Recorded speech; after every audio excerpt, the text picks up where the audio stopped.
Josiah Joekai Jr., like you've heard, he is passionate about democracy, especially election matters. He has some experience there. He worked there before. He represented Liberia in the Minor Union Basin, and so he has some great understanding about these matters. But Joe, this is what we're going to do, and this is what we want you to do with your expert understanding. We'll look at the National Election Commission's preparedness. We will look at the voters' role, and we will look at referendum 2020, whether or not combining these two, talking about the senatorial by-elections and the referendum 2020 would be a good idea. But we will start with the NEC preparedness. But before then, I want to get to know what is your overall assessment of elections in Liberia and the 2020 referendum. What is your general assessment of the two? Basically, I think since 205 elections, because 205 was a special election, predominantly managed by the international community. The United Nations had a major role to play.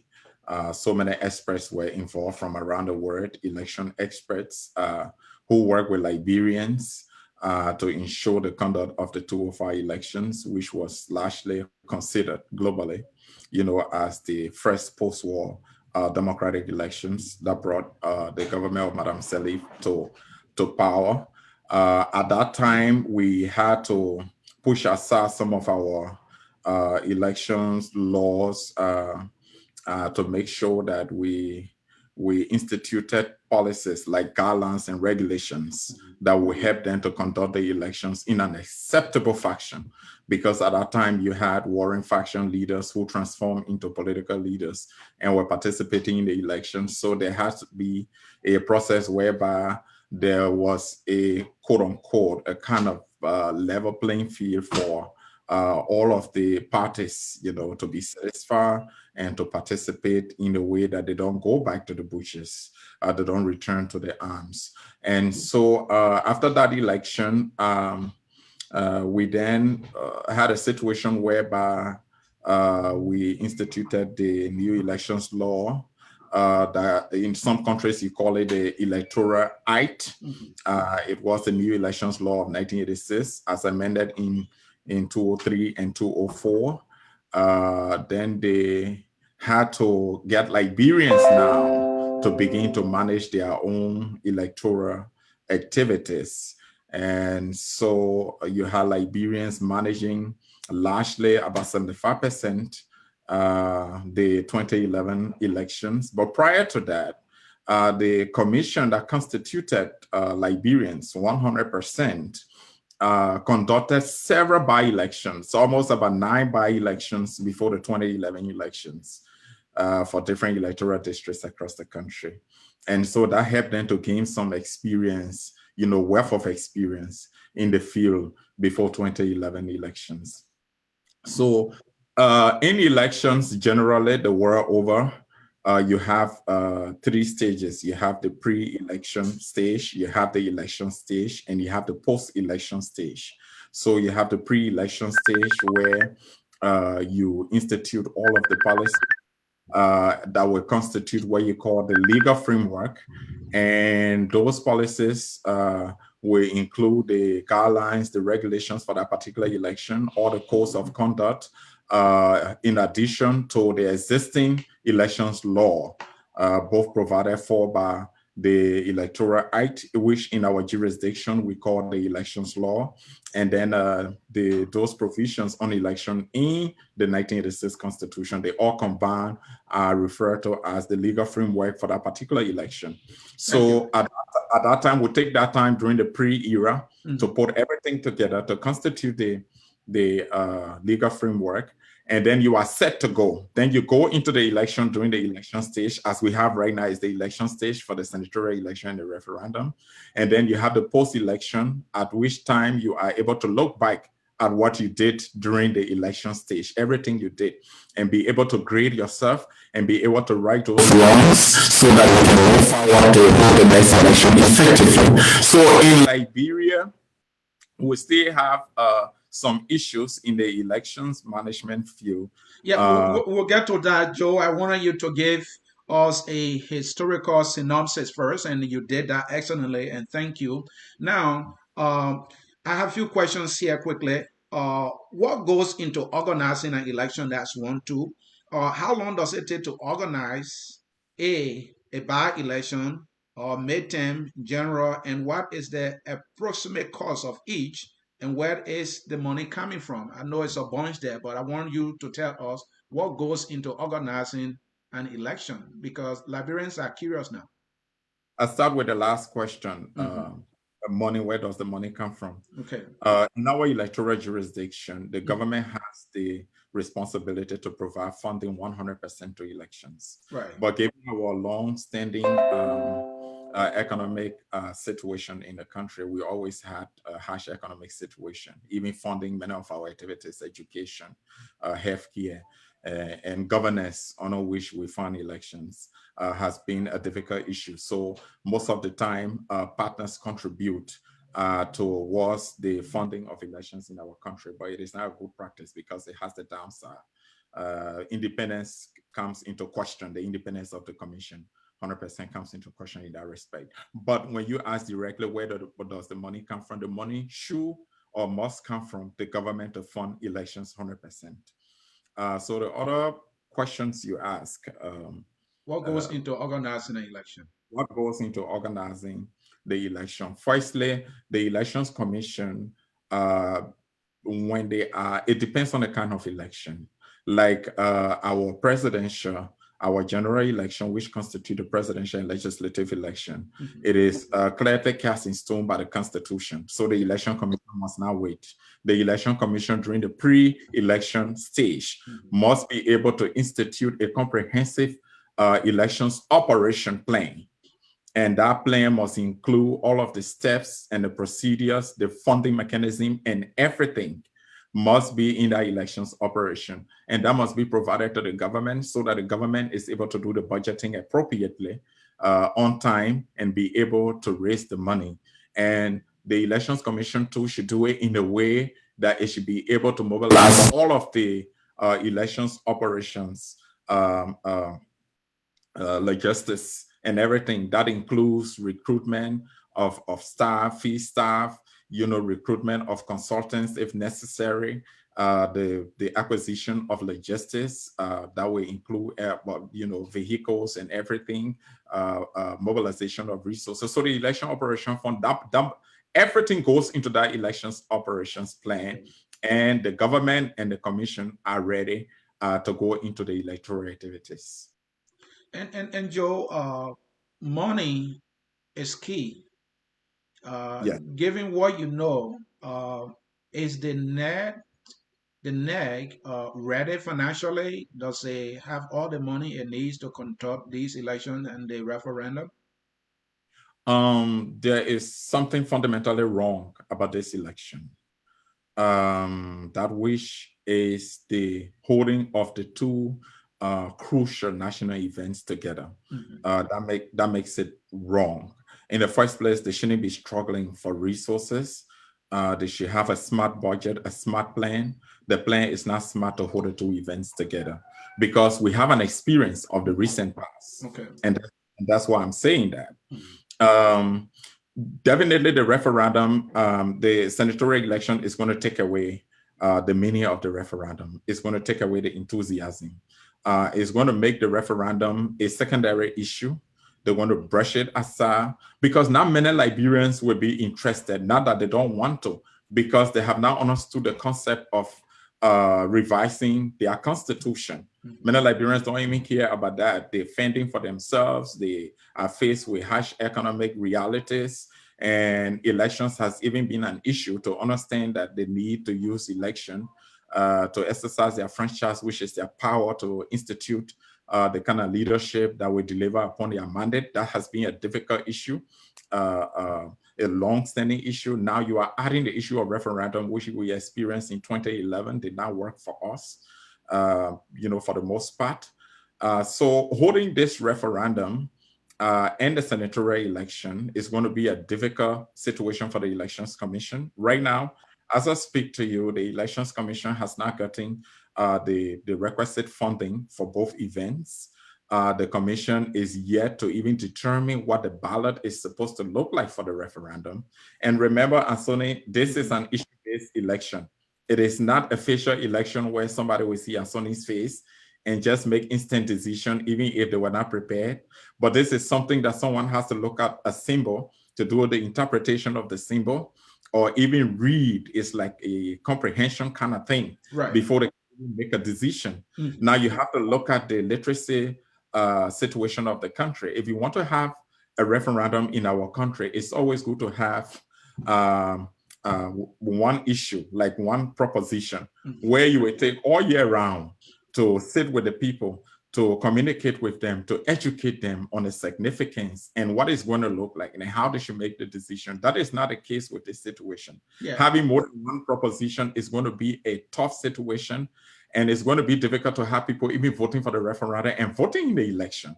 So many of the candidates are not going to spend their time campaigning for issues. They're going to spend their time making sure that they are elected. Political parties as well, they want to do that.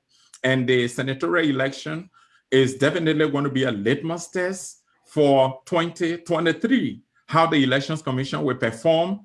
It will increase the confidence level of the people in the commission, or significantly decrease the confidence level of the people in the Elections Commission, which is dangerous in the conduct of any elections. The people must have explicit confidence in the body that manages the election.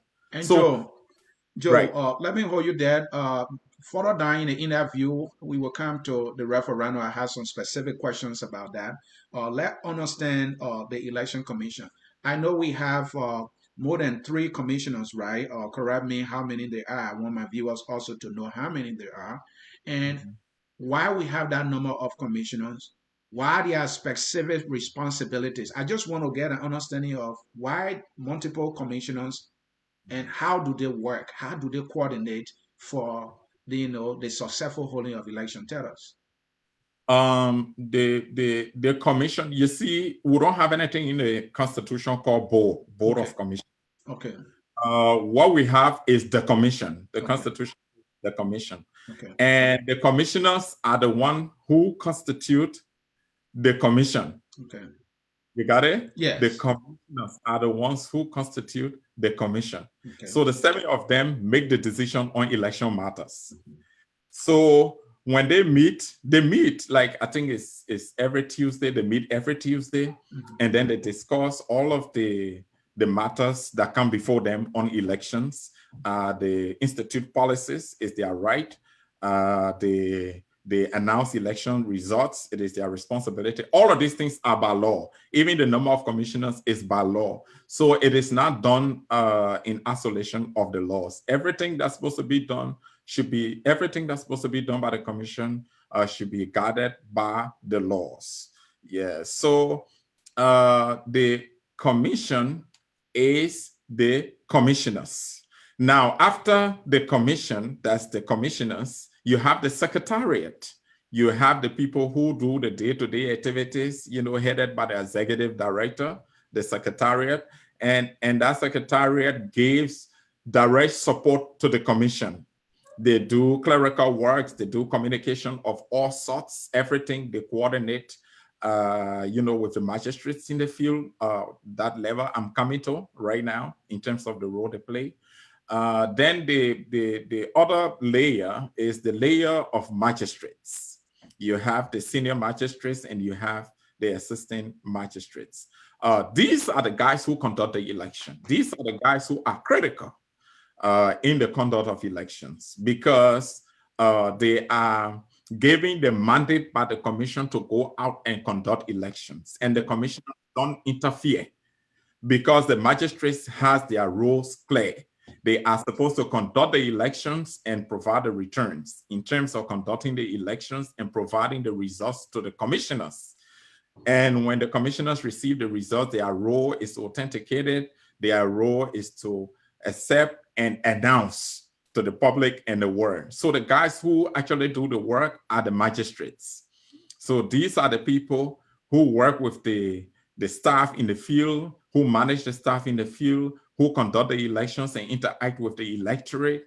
They are the ones who receive all of the complaints. They are the ones who the complaint management begins with, because it begins with them, and they rule in those matters. And when those complainants are not satisfied, they take an appeal to the board, and the board also preside, and the board rule. When they are not satisfied, then they take an appeal, to the court. So that's how. And Joe, this was what I was looking for, and I like the way you gave me details about the secretarial and the election magistrate.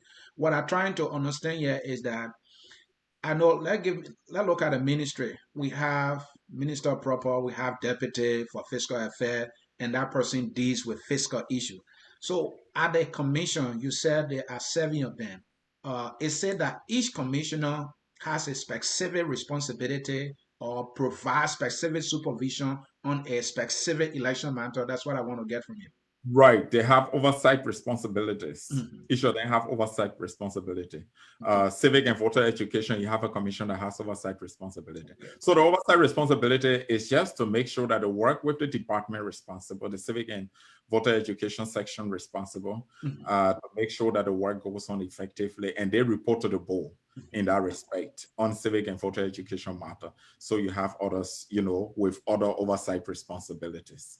But in Liberia, the bureaucracy is very strong in our electoral jurisdiction. Mhm. In other jurisdiction, it's different. Take for Ghana, you only have the chair and 2 other commissions that come to work regularly. The rest of the commissioners are staggered. Staggered means Mhm. that they come in at different times when it is necessary. Okay. Okay. And then in South Africa, for example, you do not have the office of a commissioner having so many staff members in South Africa, for example. So Mhm. you have the commissioners, and then you have a pool of secretaries. So a secretary is not just a Santo Ansonisie. So the pool of secretaries are like researchers, and their work is encompassing.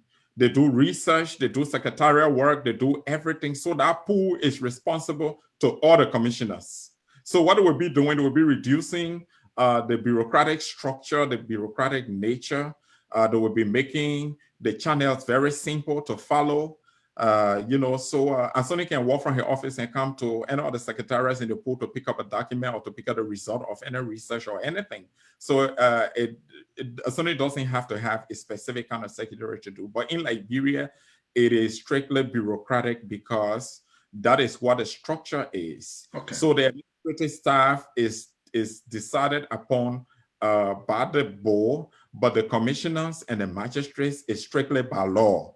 They are appointed by law. Thank you. So the head of the secretariat used to be appointed by the president, but it's no longer like that because it has changed based on the new elections law, as amended in 2014. Okay. They amended the elections law again. So now it provides that the commission can appoint the head of the secretariat, who is the executive director. And the executive director will be directly committed to the commission and no longer to the commission and the president, as it used to be in the past. Thank you. Folks in cyberspace, you are watching Focus on Liberia. This is our Saturday special. As many of you know, here at Focus on Liberia, we educate, we elevate, and promote all things Liberia. We are in conversation with Mr. Josiah F. Joekai Jr. He is the executive director, the executive chairperson of the movement, of the grassroots alternative movement. Joe is an election practitioner, and he worked there before, and he represented Liberia in the sub-region. And so we are having a conversation with him. He is providing his expert opinion and understanding of election matters in Liberia. This is intended to educate all of us on what goes on into organizing election. In this conversation, we are looking at the preparedness of NEC. We are also looking at, we will be also be looking at the election 2020, and we will also touch on referendum 2020. Joe, we can have election without ballots. Tell me and my audience about ballot. How, from start to end, how does it work? And where are we in this 2020 election with the ballot? Right. So there are two different ways based on the kind of election you're talking about. Don't forget, referendum is a form of election too. Right. So if you are talking about election Mhm. that involves electing people to public offices, to elective offices, Yeah. the Elections Commission has to make sure first it goes through the procedures laid down by law Mhm. to get candidates to establish that Anthony is a candidate, for example, partaking in a representative or senatorial election in a given district or county. So when that is established, those are the faces that will be on the ballot. So the ballot is the paper that the electorate will use to vote for candidates in the given election. Okay. So the Election Commission now goes ahead after finalizing the list of candidates, goes ahead and produce the ballot paper. The ballot paper must have the face of the candidate, and it must be in a way that the electorate is able to identify the candidate with ease. The particulars of the candidate must be on the ballot paper. If it is an independent candidate, it will be indicated as an independent candidate, meaning they are not running on any party ticket. And all the information that the electorate needs to know has to be on that paper. That paper is the one you call the ballot paper. Now, the NEC is supposed to produce that ballot paper to make sure that it is distributed across the country or the electoral setting for which the election is being conducted, so that all of the electorate, those that are registered, and eligible. Eligible means they are registered, they are accepted by the NEC in keeping with the established procedures and laws so that they can partake in the election. That's the ballot paper for the election. Mhm. That is how it is done, that is how it is produced, and that is how it is accepted before the electorate can use the ballot paper to vote for the candidate. For the referendum, it requires a series of consultations because it is not a facial ballot. It is not a ballot with the face of a person. Okay. It is a ballot with a symbol, and that symbol must be derived from a number of consultations held with the citizens for majority of the citizens to agree on a particular symbol that will be on the ballot for them to remember to vote for that particular issue. Mhm. So when they agree, so firstly, this is what the NEC does. The NEC comes up with a list of inscriptions that must represent the proposition. Okay. And then the NEC brings, representatives from cross sections of the society. They come together and look at those inscriptions, different description of what the proposition should be, Mhm. and they narrow. And when they narrow on them, if it is 2 or 3, then the NEC takes it to the larger body across the country, the population, in consultations, and say, among these, what will you prefer? And if they are going to make amendments to them, they will also make amendments to them. And then the NEC comes back with the results. You have a team of analysts that will sit together and look at the different reviews that were done across the country by the citizens and be able to narrow that to an acceptable phrase that will be easily understood and that will be easily translated into a graphic design, into a symbol that will match that particular phrase. And then before the NEC will take it across the country now to educate the people on, and the NEC will use that same simple phrase and the symbol to develop or produce what you refer to as the ballot paper for the referendum. And so that ballot paper is produced, and during the referendum, it is sent across the country for citizens to mark And in the Joe, excellent explanation there on ballots, both the facial and the one that can be used for referendum.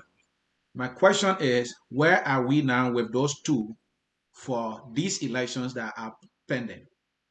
And that is exactly what I was talking about when you Mhm, told me we were going to come to this point. right. And that's why I said the plan was not smart to hold both elections together, given the critical nature of both of them. The Okay. referendum they are trying to hold, it is for amending certain provisions of the Constitution. Mhm. And so that makes it very critical because this is about the law.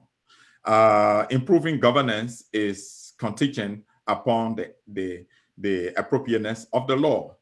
And so you don't take chances with that, especially talking about the election date. You don't take chances with anything like that because this is a long-standing issue that we've been having in our country, helping the Elections Commission to decide on election date, along with the stakeholders. That have been an issue. So a critical matter of that nature should be a standalone activity. But that is not the case. In this situation, it is going to be difficult because as we speak right now, and Sunday, having this conversation, the Elections Commission has not made any determination with the people of Liberia what the symbols will be for the referendum. And you are supposed to hold this election in December, in early December. Mm-hmm. The Elections Commission does not have the luxury of time to be able to make a determination of what the symbol is and what that catchy phrase is, for citizens to just see and say, bam, oh, this is it. And then to see the symbol and say, yes, that is it. This is what I'm going for. So firstly, there must be an issue of interest. The phrase must be catchy. The phrase must match the symbol. And it must be largely a general understanding where majority of the citizens will understand it and will accept it before even such ballot is produced. But the ballot has not been produced yet. Consultations are still being held as to what to constitute the symbol, what to constitute that catchy phrase I'm talking about. So this is very critical to ensuring that the referendum becomes a success. Mind you, it is not even a one proposition thing. It's more than one proposition. Yeah, I And so understand if that you three of look them. at yes, if you look at the literacy nature of our population, this is not going to be a success. This is not a doomsday thing. I'm speaking from the scientific approach. And so let me just backtrack a little bit. In 2011, we had a referendum in Liberia, to amend four provisions of the Constitution. And we had 1.7 million registered voters by then.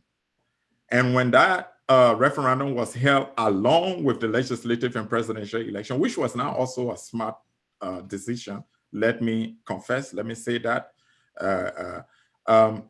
Liberians largely, registered voters largely did not have time for referendum. They were going for the elections.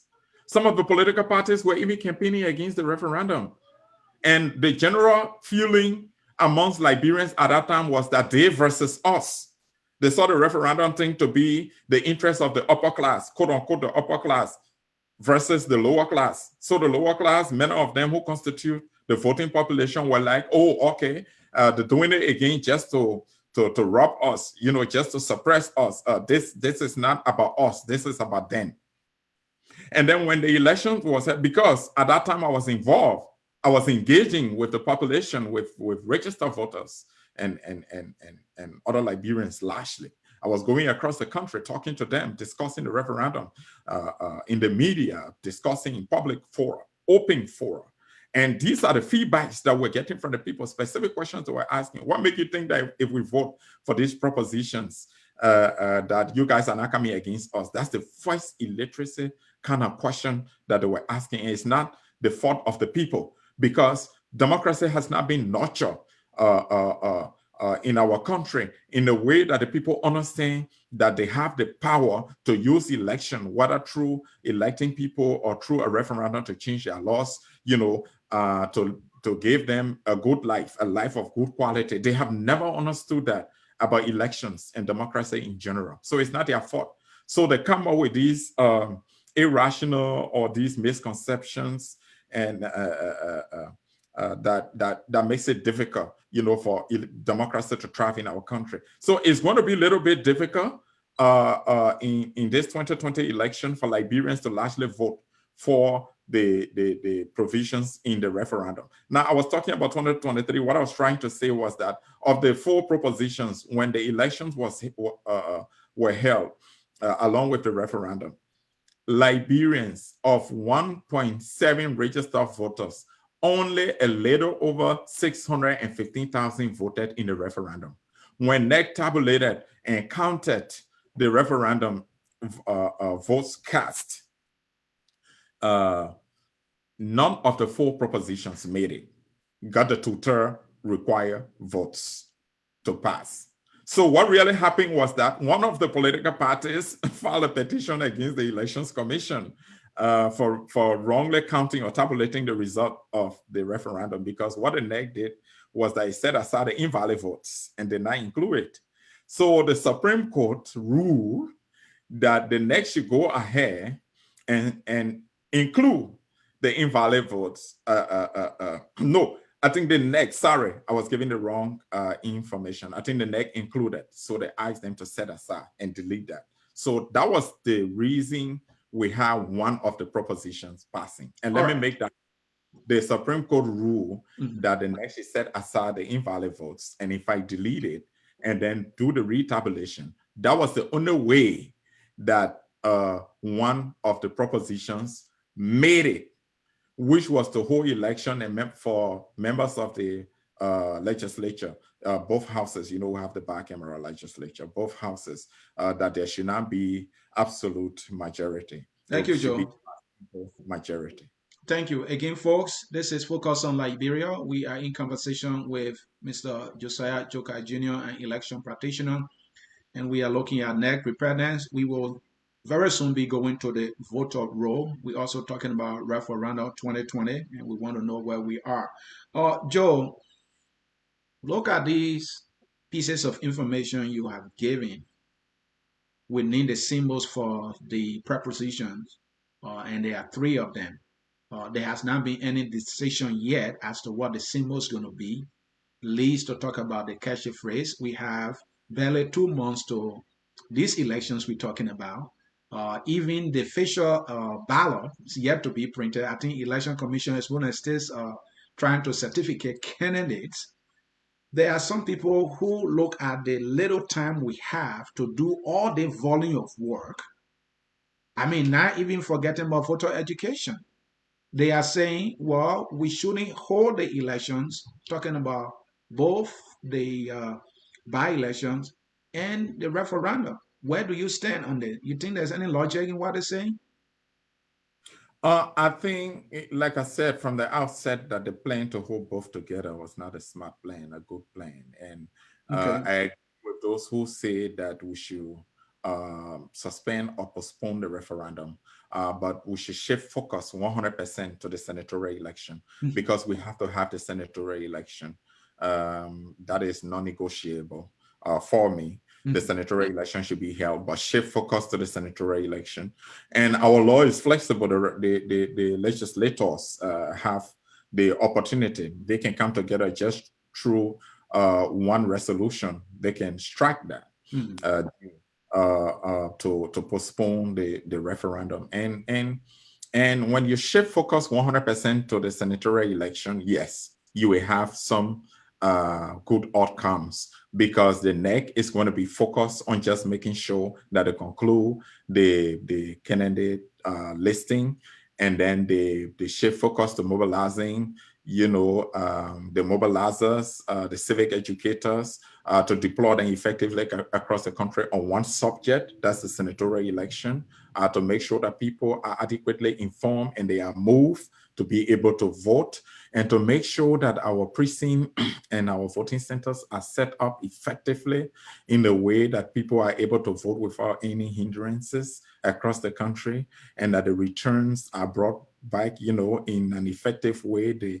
The elections results are announced in an acceptable way, because I told you this is about increasing the confidence in the Elections Commission, because that confidence has eroded based on so many things that you and I are not ready to talk about here today. But we know that generally there's a confidence issue right now with the Elections Commission, and that has to be increased. That has to be effectively increased going towards 2023. That's what a senatorial election is, a litmus test, like I said, for the 2023 elections, and to also get Liberians upbeat to look forward to a good election in 2023, because any attempt to erode the process by this December election and referendum, you will be significantly reducing the confidence in the election, and Liberians will become disinterested largely in 2023, which is not good going forward for the enhancement of our embryonic democracy. We cannot do that. So I agree that we postpone the referendum, and we have so many opportunities. The legislature can do that, and when they do that from now to 2023, Anthony, we all can make decisions, and the legislature on our behalf can work with the Elections Commission to make a determination as to when to really hold a referendum in our country to revise our constitution comprehensively, because the 1986 constitution has issues. It really has issues. That is why every time we are talking about amending it in piecemeal, and that's not the way to go about it. We tried to do it in 2011. We failed largely. And after the 2011 scenario, that is why the government, a little bit of history, just in 2 minutes. That is why the government of Madam Salif constituted the Constitution Review Committee, because there was still an issue. After Sarah's constitution, they constituted the Constitution Review Committee to take a look at the 1986 Constitution. And mind you, more than 52,000 issues came out of those consultations that were held in Liberia and in the diaspora. I think about 73 of them were held. And of the 52,000 issues, they were able to collect about 10,000 of them. And at the end of the day, they had Liberians from all segments of our society to converge in Banga to be able to make a decision on how many that will constitute propositions that will be sent to the Senate, to the legislature, for them to make a decision on a two-thirds votes to do a referendum. 25 of them were sent to the legislature. Those 25 were the ones that were being reduced from the day they were sent to the legislature, to the extent that we have come to 3. It is not true. It's not just 3 propositions that we must have. There are so many issues we need to go back to look at in the legislature.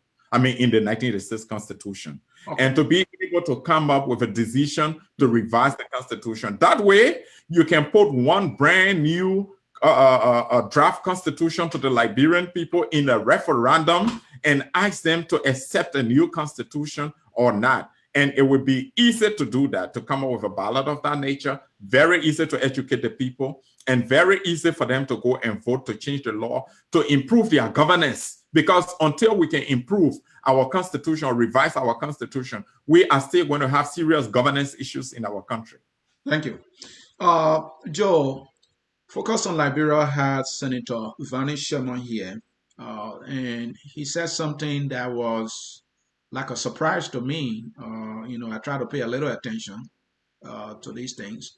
And he said that first, it's late to say the referendum should be postponed. And second, he said the referendum that is up for election this December will be on the basis of simple majority, he said. And then Article 91 comes to mind. What is your research telling you on these two? Article 91 is about how we amend our constitution, how we hold referendum in our country. Other 10,000 citizens come together and present a petition to the legislature, or it evolves from the floor in the legislature, in the chambers. So those are the ways that we send those proposals, or it comes out, on the floor in the legislature. And two-thirds members of the legislature must vote to agree to put those as proposition to the Liberian people to vote. So that's by law. And then we must have two-thirds also votes cast in the given referendum for a proposition to pass. So Senator Sherman, yes, he's a legal mind. I don't question that. I respect him for that, but don't forget that he's also a politician. We also have to look at his views from different perspective. I don't want to be subjective, but I do not know the angle he comes from with that. What I know in elections management, especially when it comes to holding referendum, is that we should put the proposition after it has passed by the legislature to the Liberian people in tutor. Liberians should vote in the referendum so that it can pass, as you know, to be able to amend that, So provision. in short, you know referendum to be on the basis of two-thirds and not a single That's, majority, as you said. that's what I know. That's what Oh, I know. all right. Thank you. Folks, And let's so the come issue to of mhm. so the issue of just few seconds. So the issue of Fanny Sherman saying is late to postpone the referendum. Right. That must not be coming from it must not be coming from Fanny Sherman, because their hands are not tied, Mhm. because they can institute resolutions. They Mhm. can do it.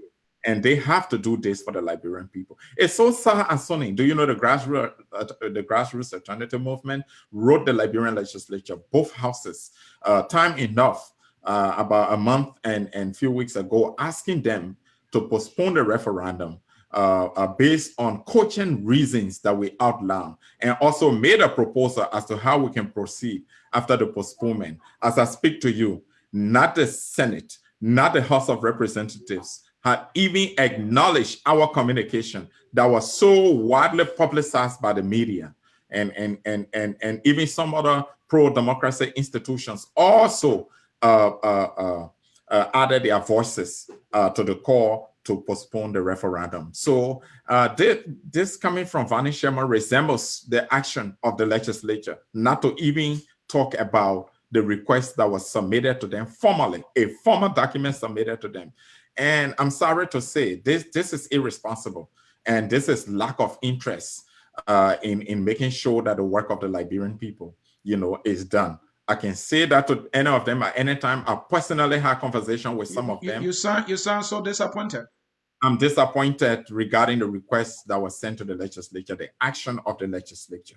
At least if you are not even going in this world, in this 21st century, Mhm. that we have access to email. I mean, we got social media. We got a way that we can communicate with people. But to receive a formal communication at that level of government, a branch of government, not just the office of somebody somewhere, but not to even acknowledge, not to say we received the communication, not to say that this is not going to work, or to engage with us in a conversation, is disappointing.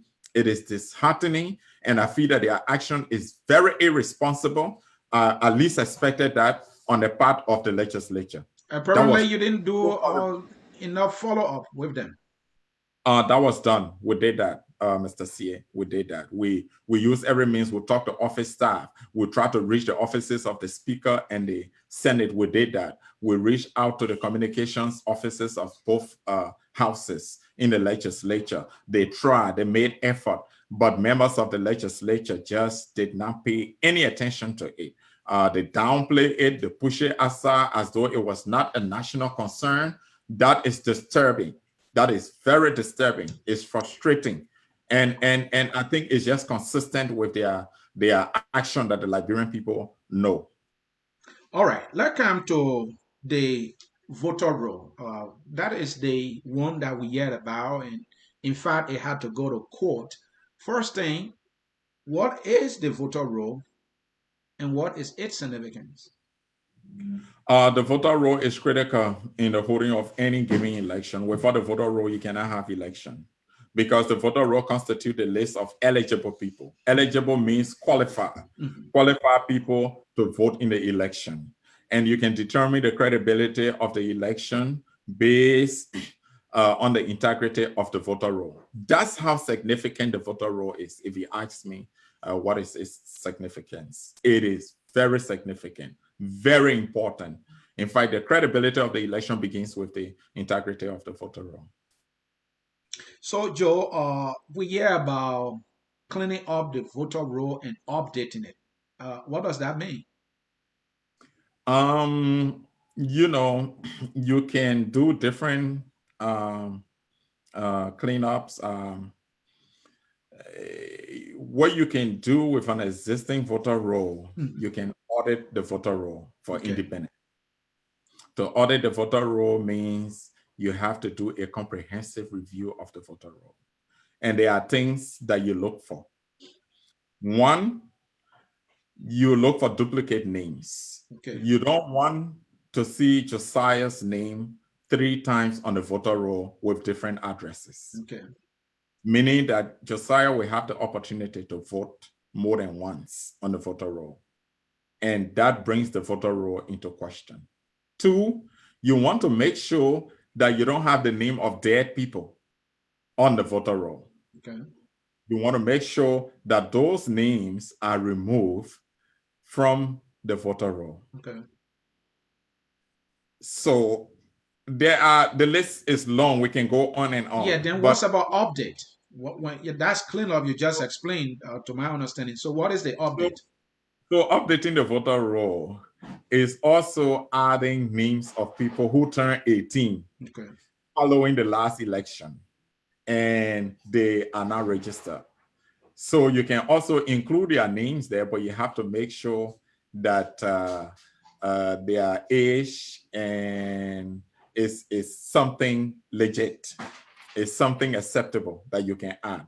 But what is the issue for which the CPP have to go to court? That their citizenship, is also right. And you have to make sure that their location where they live is also right.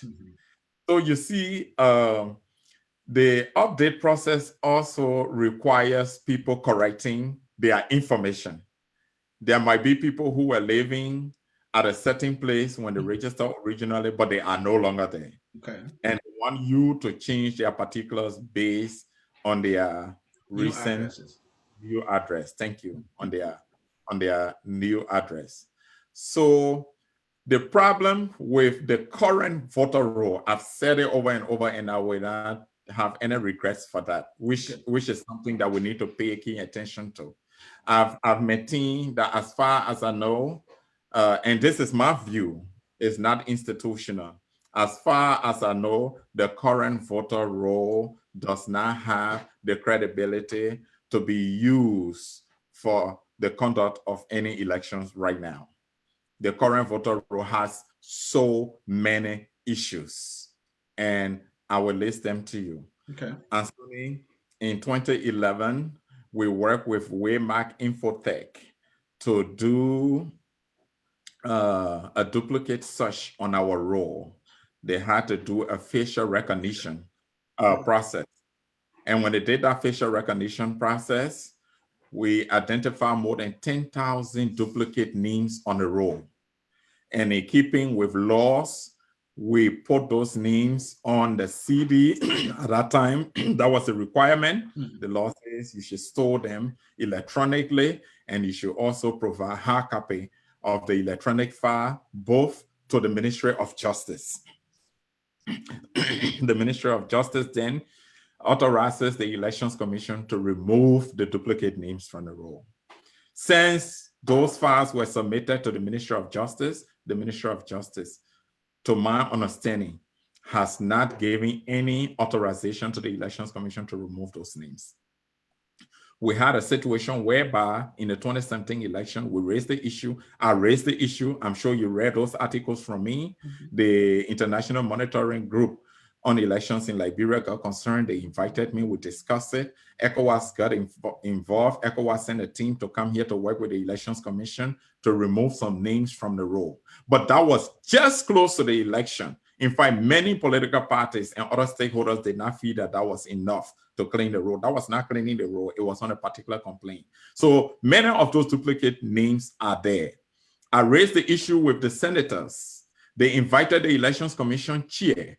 When I said that there was more than 100,000 duplicate names on the roll, they invited the then chairman of the Elections Commission, Jerome Kokoya. It was a public hearing. Jerome Kokoya said about 30,000, not 100,000. I said 100,000. Jerome Kokoya said about 30,000. If the then Elections Commission chair could admit that there was about 30,000 duplicate names, but he said they removed them, What was the evidence they removed them? Who followed up on them? Did any political party follow up? Did civil society follow up? Did other electoral stakeholders follow up? No. The other thing is that the Elections Commission is supposed to work with the Ministry of Justice and the Ministry of Health to remove the names of dead people from the roll. And Sonny, we have never done that. We have not removed the names of dead people on that roll. The Elections Commission cannot even do it by herself. So by now, we should still have the names of dead people on that roll. And so, Joe, if I may interrupt, what is the fear? What's the fear of having, or what is the risk? What are the potential of having these dead people in names on the voter roll still? Not only the dead people, I will give the third issue, then I will answer your question. Okay. The third issue is that during the 2017 election, I was one of the expert witnesses. I'm on record. And I've even quoted in the Supreme Court verdict. I indicated that the NEC had an online role that established during the 2017 election that political parties did not know about. Online role. And the way I figured that out is when I went to vote. I went to vote in the election. And when I went to vote, my name was not on the final registration roll. And the guy in the room went online and checked. My name was there, but my name was not on the FRR. And they told me to vote and to write my name on the list that they refer to as an addendum. It was a long list. Does it mean we have two rolls? I was one of those with my name on that list. I raised that issue during the case involving the Liberty Party and the United Party against the Elections Commission. I raised that issue. The Supreme Court ruled on that. The Supreme Court asked the Elections Commission to go and delete the online roll. But my question is, since the Supreme Court gave that verdict, have the political parties follow up with the Elections Commission? Have the political party follow up to ensure that such online list was deleted? Have they done that? Nobody knows. Nobody follow up on that. Nobody is talking about that. So those are three critical issues, in addition with the multiple voter registration cards that are in the possession of Liberians. Some Liberians are having 2-3 voter registration cards. They are having it. So to my question, what is the risk? What are your fears of having these dead people and or multiple people on the roll? You are having more than the legitimate registered voters. It's simple. And Sonny, it's as simple as that. You are having more than the eligible voters on that list. Are you fearing that others might be issuing these dead people who names on a roll voter cards to people who are living, and they might vote 2 times and plunging our elections into unfairness? That is a question for the political parties to ask the Elections Commission. They shouldn't leave any stone unturned. Those are the things that they need to follow up on and make sure that that roll is clean. So what needs to be done generally to resolve this issue is to do a brand new voter registration. And this has been my call from 2015. And do we have the time to do that, Joe? No, you don't have the time to do a new voter registration going to the senatorial election, but I'm only highlighting the issues with our electoral system and the issues that the commission and the Liberian people face going to the December 2020 election. And if we have to do the sacrifice to go, that is why I was saying that focus should be shifted to the senatorial election. And you're not going to have many of the political parties looking at that because they are obsessed with getting their candidates elected, but they're not thinking about the how. The election management aspect of it is critical to ensuring that the elections, the election is credible, the elections is free, fair, and transparent. When you're talking about transparency in election, those are the things you look at. Let me give you a classic example. In 2013, I was asked by the MRAU to work with the Guinea Electoral Commission as part of a pool of experts that they took from the region. And they had a special office in the Guinea Electoral Commission called Office of Transparency. I was the cause to close that office. So when we're doing a review of their electoral operations, I look at the role of the Office of Transparency. And what I said to the commission in Guinea was that you don't need Office of Transparency. What you need is to make sure that every activity in the electoral management process is done transparently. If the law says that you must use public transport, to transport electoral materials, do not use the vehicle of a government official to transport electoral materials. That's not transparency. Transparency is when you use public transport to transport electoral materials in keeping with your laws. That's transparency. So you do not need somebody special to look at all the electoral management activities. It's not possible. So you don't create an office for that. So what we did, we closed that office down. We moved his office within the Department of Communication with a special role on public outreach, because he has some specialties in that, in that area. So the point I'm making is that every aspect, every activity of the electoral management process must be transparent, because there are two things that must happen for any elections to be credible, to be free, fair, and transparent. The first thing that must happen is that all aspects of that given election must be conducted consistent with your own established legal framework.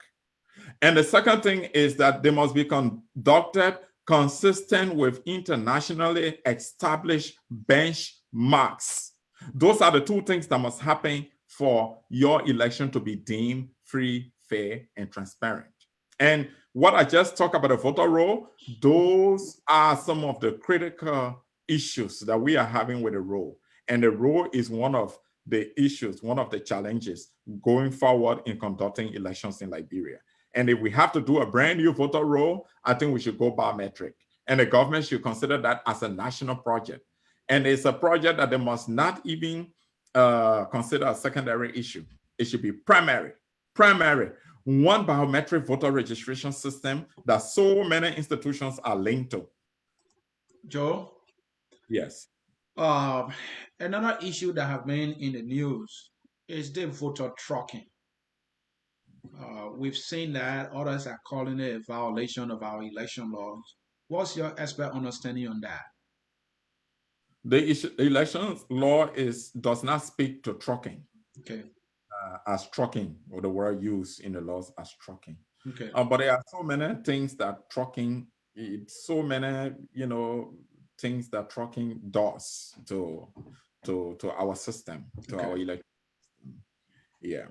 So people, and this is a long-standing issue. It's not just about now. Or it's not now. It's not. When I was at the commission, we had a serious issue about this. And what we did was to really educate Liberians to register where they live. In fact, I launched a campaign on register where you live to make it very simple. Register where you live. And we had that campaign ongoing for some time. But it has economic impact, because economic decisions, policies are made on population in given spaces. Yeah. So if you should take the voter registration list, for example, and try to break it up by county, by district, by town, you will see that there are huge clusters in terms of registered voters in particular places compared to others. And that does not reflect the reality. Because if James left from Johnsonville and went to Kakata and registered, James is now a resident of Kakata, but James is increasing the number of voters in Kakata. And that is not the reality. He is helping to make a decision for the people in Kakata and not helping to make a decision for his area in Johnsonville. So the wrong person might be voted on the basis of James's action, and which is unacceptable. So at the end of the day, James, who is not even a registered voter of his own locale, of his own town, Johnsonville, will be one of the first person to complain that the person elected is not even performing his or her duties, is not even responding to the needs of the people of Johnsonville. So this is totally wrong. But this is part of the general problem. This is part of the large problem of educating people on what their roles. Again, I come back to my song that I can sing on educating the people on what their roles, their rights, and their responsibilities are. They should see governance as their responsibility, and should see election as that only opportunity that they have to be able to make the best decision. And one of the ways to make it is to register where they live and vote for the person of their choice based on their qualification, so that they can contribute to impacting their community economically, security-wise, So basically it's about education. Really, it's about education. It's not about the law.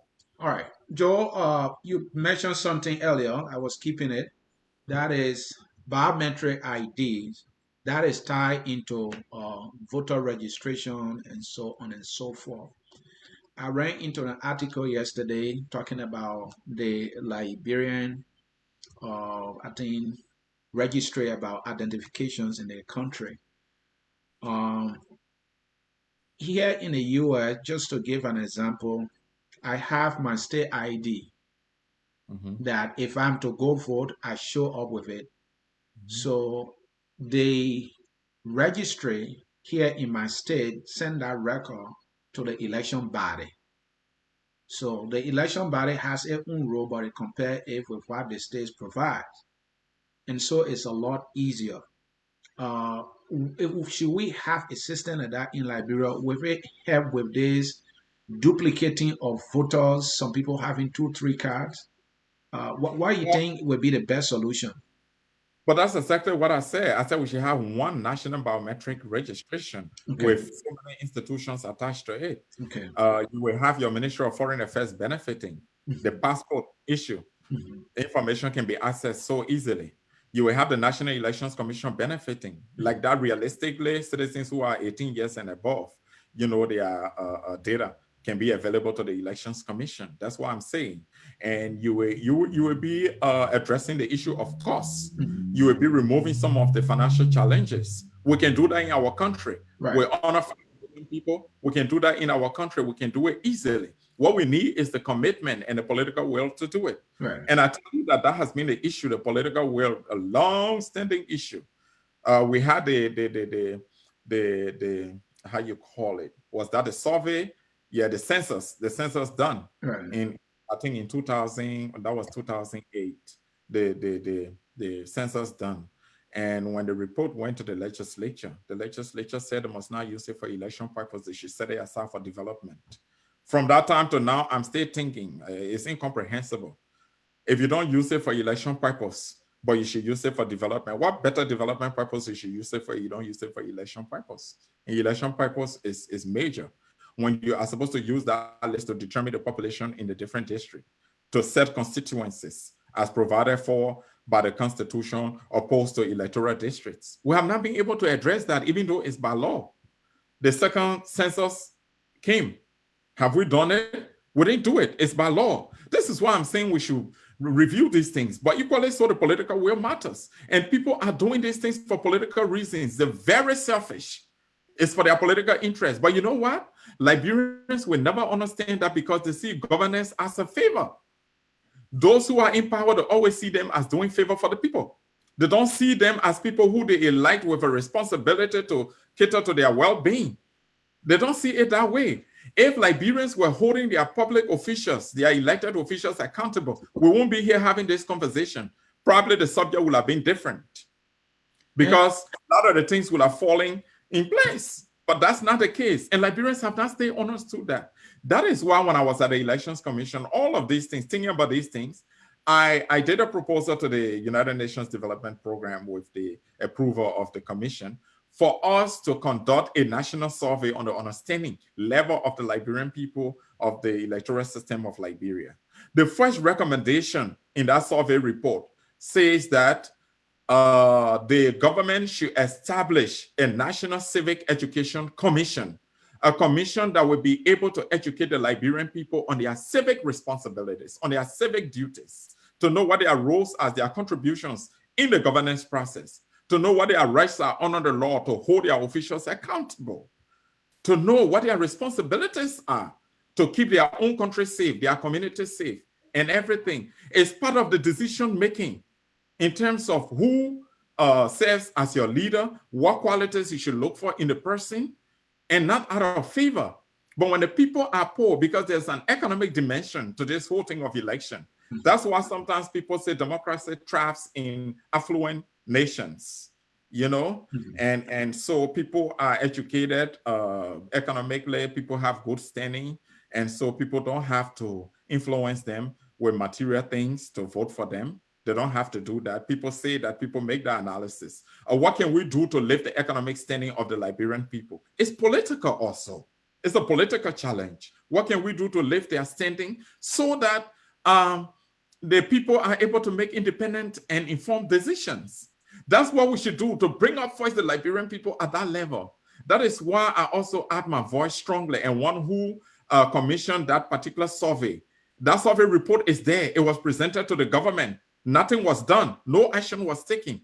We have called on this government since it was instituted as well. Make this a reality by instituting this civic commission. And it's consistent with Article 10 of the current Constitution, which says that the Constitution must be published. Its principles must be taught in institutions of learning across the country. We must do that. It's by law. It's law. So, Anthony, a lot has to be done to address this electoral issue we are having in our country. There's an economic dimension to it, and the political will has to be there to do it. And then at the end of the day, we have to look at our laws so that we can, once we have the appropriateness of the law, when the law is apt, then we can improve our electoral system and governance in general in our country. My guest is Josiah Joekai Jr., an election practitioner, and he's also the executive chairperson or chairman of the grassroots alternative movement. Joe, the idea of a biometric ID, you said could be, can be a good option. I have an article here that I read, reported by the Independent Pro. The company contracted by the government that is producing these biometric ID. Now, there's fraud being reported that they are giving these IDs to non-Liberian citizens. So it seems to be our woes. Anytime we try to find a solution, something happens again. Are we in a hopeless situation here? The political will, I just landed on that, the political will. And the political will is not something abstract. It's something that has to be done by action. You had a foreigner appointed to be nominated to be the chair of your electoral commission. Would that happen in anyone's imagination, anyone's right thinking? And you still had this person heading one of the major integrity institutions in our country, in Liberia. What is the interest of the country? And now you are having a major media institution reporting fraud associated with something that's supposed to be done to right the wrongs in our electoral system, even in our overall governance system, because a biometric system in place will resolve many of the data issues, in our country. So yes, I hope, but not surprised, because the political will is not there. The interests of the people is not at the center of the decision that is being made. This is about few people, probably a decision by them to just look in one direction, to look at elections. But if you have a biometric system in place, it's also beyond elections. And this is also about addressing some of your security issues, national security issues. Biometric is very cardinal, it's very significant. You will be looking at that data for economic decision, major policies in the areas of commerce as well, in registering institutions as well, in looking at your passport system, which is very crucial. Is also border on security matters. You'll be looking at your elections, making sure that the role is credible, the integrity is at such level that people are comfortable with. So if you are having fraud reported from the very outset in instituting such measure, then there is a problem. I've said there is a problem, and the political will also matters. The interest of those having the responsibility to do it matters. But the question is, where is the citizenry in all of this, Anthony? Who is talking about these issues in a realistic way? Who is challenging them? Because the citizens don't see governance from these directions. They don't know it. They don't know it to be their responsibility to hold the people who are committing these crimes these crimes accountable. They don't know. The citizens don't know because they're not educated. They've not been nurtured to that extent. Joe, Yeah. uh, uh, you are a person who also studied politics. I can say you practice politics as well. Politics got a way of finding tentacles into elections. We hearing, statements from political actors. Like, for example, the chair of the ruling party saying that, they're going to win at all costs or else he's going to resign. Some people say that is dangerous. You can't just claim victory before the game. And people from the opposition too, saying that if they don't win, that means there's cheating. What is going on here? What is the danger in these kind of statements when we are preparing for elections? Confidence in the electoral management body is at stake. And that is why I said the NEC is inundated with issues. And plus that the decision to hold a referendum in the election was not smart. The senatorial election is crucial. Take Monserrato, for example. CDC thinks that Monserrato is a stronghold. By reason of elections it has won in the recent past. And they think that if they don't get Monserrato, then it's a dangerous precedent, a dangerous foundation for 2023. So she will go all out. Is CDC involved with the Elections Commission to steal the election? It's not my business to go into that. But I want you also to backtrack a little bit in the recent past before the reconstitution of the commission. There were so many credibility questions that face the government about people nominated to the commission. That is still fresh at memory on the minds of many Liberians who think that the election commission will be partial. That's crucial. There is this district election that was held that they believe that the guy who won from the CDC did not win fairly because somebody from the Elections Commission was involved with fraud and irregularity. And that person was promoted to commissioner at the Elections Commission. You're talking about District 15, the one Terra Ure and Abu Benuk. I was not sure about the district. That's why I didn't call the number. Thank you. But let me bring this to your attention before you continue on your thought there. The president of Liberia was on record that as long as I'm president, a Ure will not win any election in this country. And a Ure went into an election with a CDC candidate. That election ended in disagreement. I think Mueller went to court and the CDC won. And so when we're hearing similar statements from people in the ruling party, should we worry? I just told you, I was trying to enumerate the instances that bring serious credibility and integrity questions to the Elections Commission.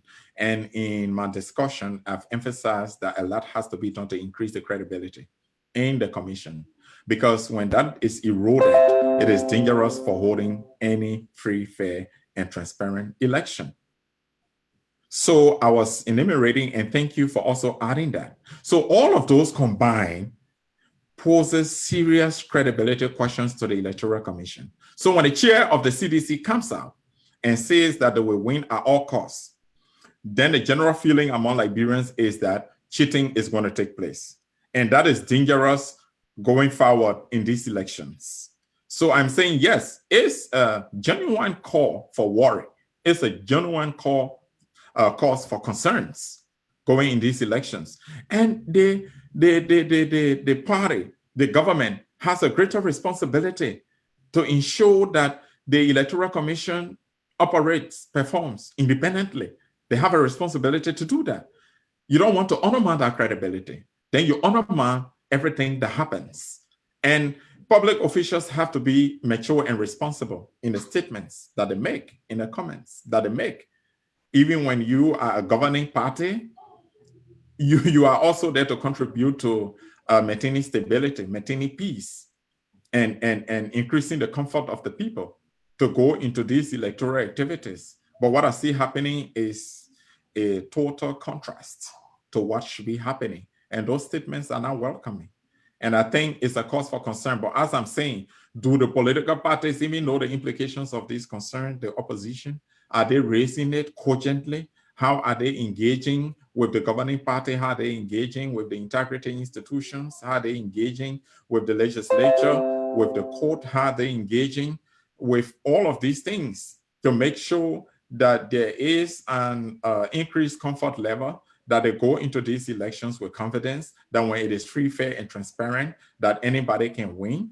And even when I talk about a voter roll, I was not just talking for a particular set of politicians or candidates. Even the governing party, the CDC, should be concerned about the voter roll issues. They could also be victim of any action, or they could be, victim of any of the issues evolving from the questionable voter roll. So this is a concern for everybody. It's not just for one group of people. This is something that everyone has to look into. And this is a question, a global concern. We should look at it from that perspective, because when people are evaluating the credibility of our elections and the Electoral Commission, they also look at it from the standpoint of the activities that our commission conducts, how they conduct them, and the system that we have in place, how credible it is. So the credibility of the commission is measured by all of those elements. And it's not just by looking at it from an abstract position or perspective. All right, let me read a few comments. You respond to those comments, and then we will get your recommendation on election 2020 and referendum 2020, given what we know so far. This one is from Jones. Nelly Jones, right? Liberians are well informed about voting and the process. I don't like to hear people saying they are not. Stop that. We are all educated about what to do. When Costa release a bombshell, how long do they take to absorb it? This one is from Emmanuel. Based on the capacity we have, our process has lived up to expectations. We have gone to the polls and voted our representatives, senators, and in presidential election. This person writes. And then Nelly Jones again, Costas were collecting free pay. This is not related to what we're discussing. People know the truth, yet choose to ignore it. Augustine P. Flomo, that is Pape Flomo, Abu Kamara Fele won that election in District 15, responding to what I was talking about earlier. Nelly Jones, again, Dillon said he will throw the president. He will throw stone, I think he meant to ask stone at the president. What about that? Mianta Dakina, that's the same Euro family dancing with the Liberian government now. So Liberians are still joking with their lives. Few comments that you respond to our viewers making these comments. I saw Nelly. I heard you reading comments from Nelly making rounds. And that's part of the illiteracy I'm talking about. So Nelly is not even measuring or looking beyond her own circle of Liberians, looking at the larger society in Liberia. How many persons understands like Nelly or Rian, right? Like Nelly in Liberia that make serious voting decisions in Liberia? That's the question Nelly should be answering. So I don't want to speak to the rest. When we're talking, we're not talking and looking myopically. We're looking at the larger society in our country. And it is not just for me to say, this is the general understanding of many of the folks, of our compatriots. We are concerned about many of our illiterate parents and friends who are actually the registered voters who make the decision. Some of them have to even be assisted in making these decisions, because there is an opportunity to do that in the elections, to assist people with certain disabilities in the voting process. We have to take our electoral system from that level to a higher level. When you have elections in a country, the last election we have more than 600 complaints. Some of them were not concluded. The 2017 election, that's the worst in our history. You don't do that. More than 600 cases, some were not even concluded. Is Nelly aware of that? Are they aware of those things? They're not aware of those things. That's a serious concern. It was inundated with issues, serious issues. So we want to have an electoral system with minimal complaints, an electoral system that we can just educate those complaints even at the level of the magistrates, that not even contentious election results are now serious contentious issues because of the system we have in place. Yeah, if we've been having elections, it doesn't mean we should improve it. We are still having issue with funding of elections. We are having issues with our laws. Even reforming them is an issue, and the electoral aspect of those laws matter indeed to improve our system. So Augustus Flomo talked about the election in District 15 was free, fair, and transparent, but yet somebody from the Elections Commission was responsible for, was associated with fraud and irregularity issue at the commission. Nothing was done to penalize that person. In fact, that person was promoted to the position of commissioner at the Elections Commission. That is a confidence issue the public has in the system. We should be concerned about that. So the president, the political party, officials coming up and making public statements that are not in the interest of supporting the strengthening of our democracy is an issue. It undermines it a whole lot, and we should be concerned about that. So when few Liberians have the opportunity to read and write, it doesn't mean that Liberian people generally are educated, they can read and write, or they can understand the electoral system. We need more to be done. We need the public to be educated. I'm not talking about academic, that's a different subject. I am talking about civic education, making sure that Liberians are fully have the full capacity to understand that as citizens, they have certain rights and responsibilities under the laws, and they have to exercise those and hold their officials accountable. All right, I'm going to the comments again, and before I read two comments that I want you to respond to, take this one first. That is invalid votes. And I want you to respond after I finish reading the comment, but I just want to throw the question. Invalid votes in Liberia, since you've been involved with election matters, is it logical, is it reasonable to look at the number of invalid votes and say, oh, because we are having too many invalid votes, it means that people don't have better understanding of how to vote, or keep that. And then let me read these comments for you to respond to them as well.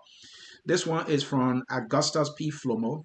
This Josiah said because his 5-year-old son could read better than Joshua, he was not his president, meaning Joshua was not his president. So then, how, oh, that comment disappeared. Okay, so then how can such a man lecture us about elections? So that's one. And this one is from Barnabas Tour. How long does it take to educate voters before election cycle starts? So two questions there for you. Okay.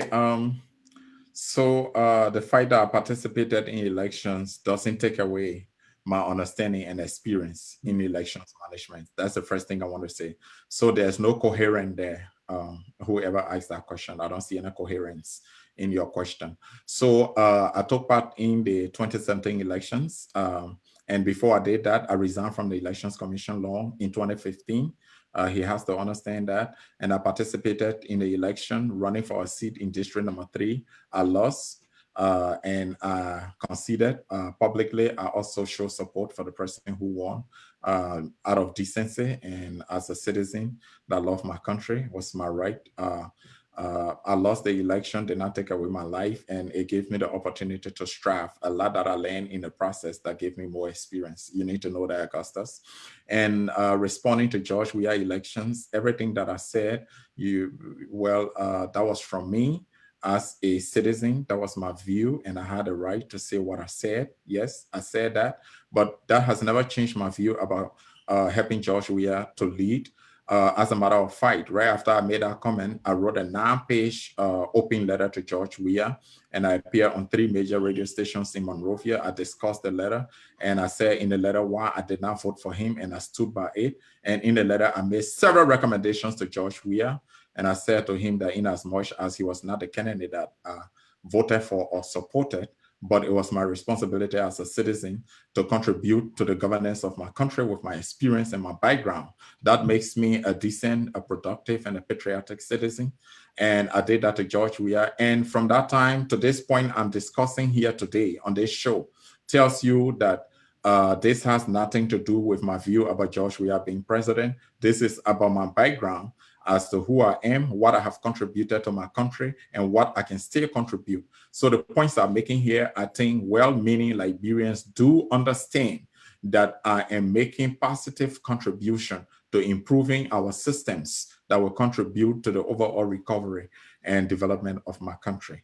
That's what I can say to whoever made that comment.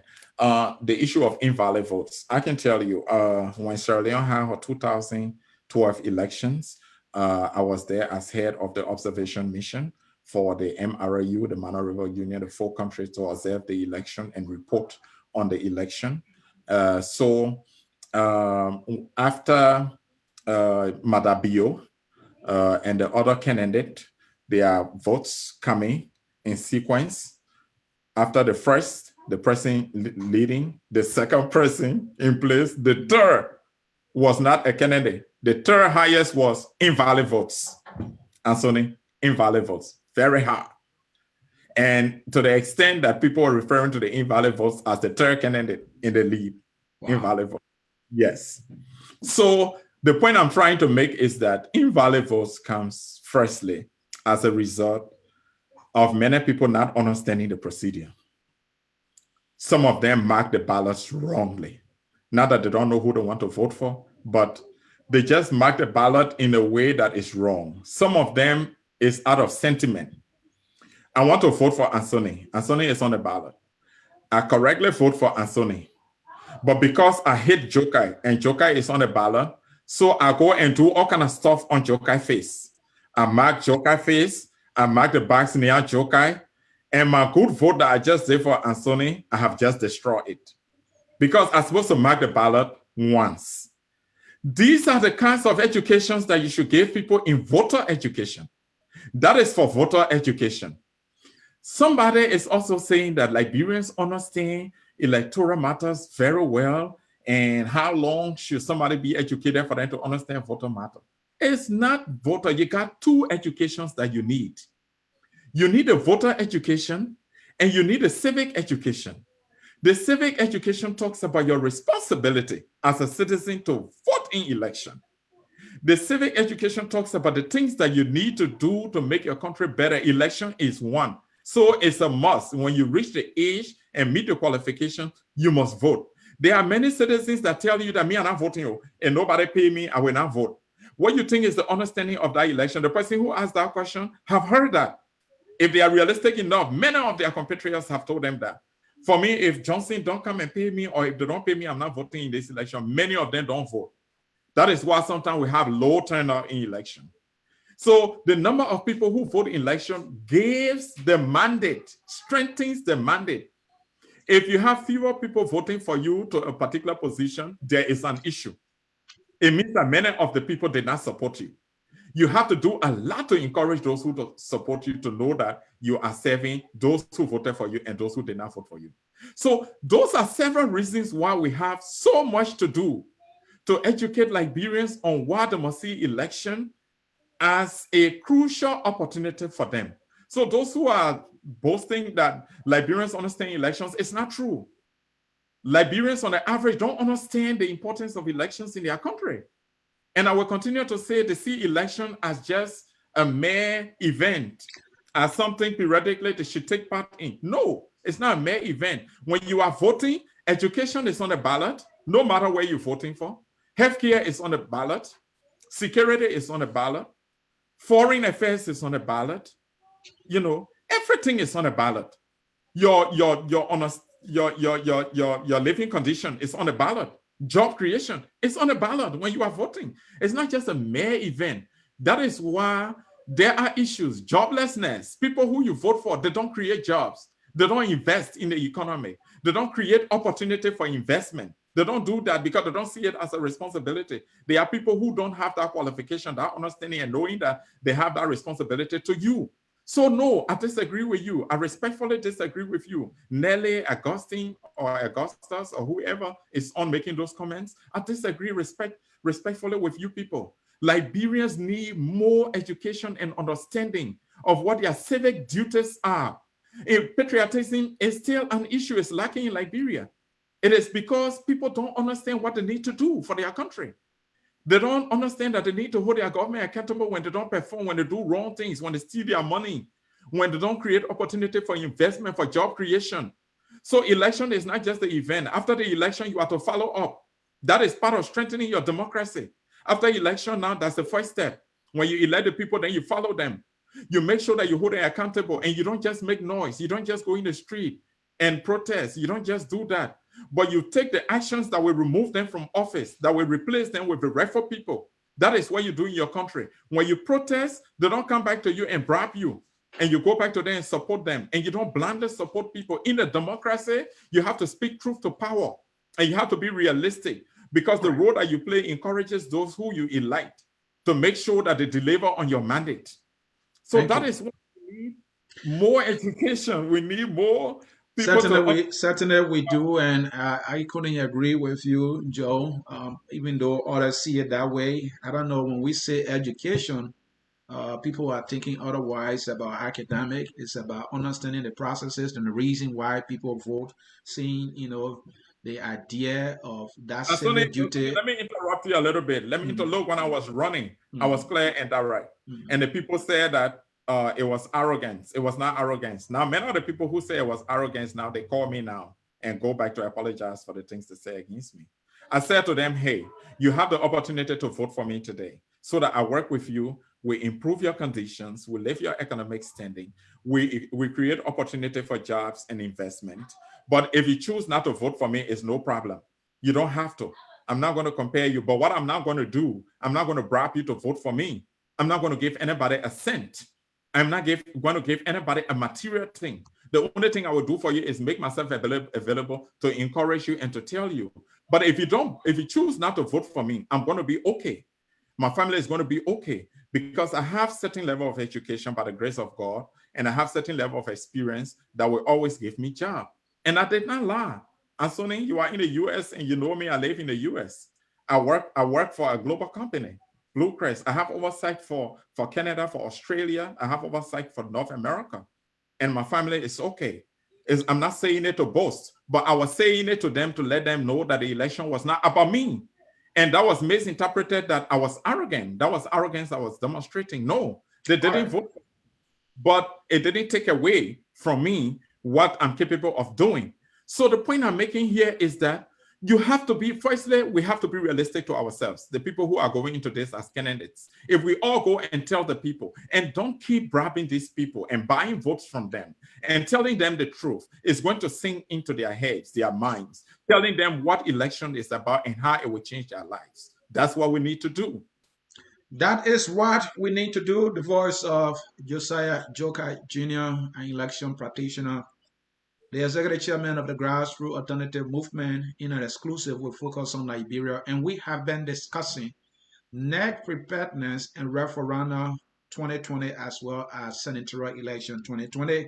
He has been able to provide his expert opinion and understanding of election matters and what we need to know and do as a people for us to have free, fair, and transparent election. And in his words, the 2020 senatorial election is the litmus test for election 2023. Joe, we can let you go without giving us two recommendations, one on referendum and one on election 2020.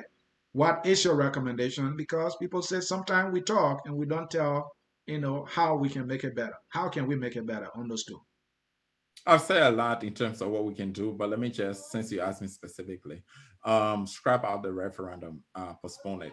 And the legislature has the power to do that. One resolution can strike that down and make a better decision between now and 2023 to hold a national referendum as a single issue to be able to revise our constitution comprehensively. We can make the laws better, we can improve governance in our country, and we can improve the lives of our people. Number two, shift our focus 100% on the senatorial election and make it better, provide the funding, and make sure that it is effectively conducted to increase the confidence of the election management of the people, and then make sure that we prepare ourselves and everyone with the right mindset going towards 2023 after the December 2020 senatorial election.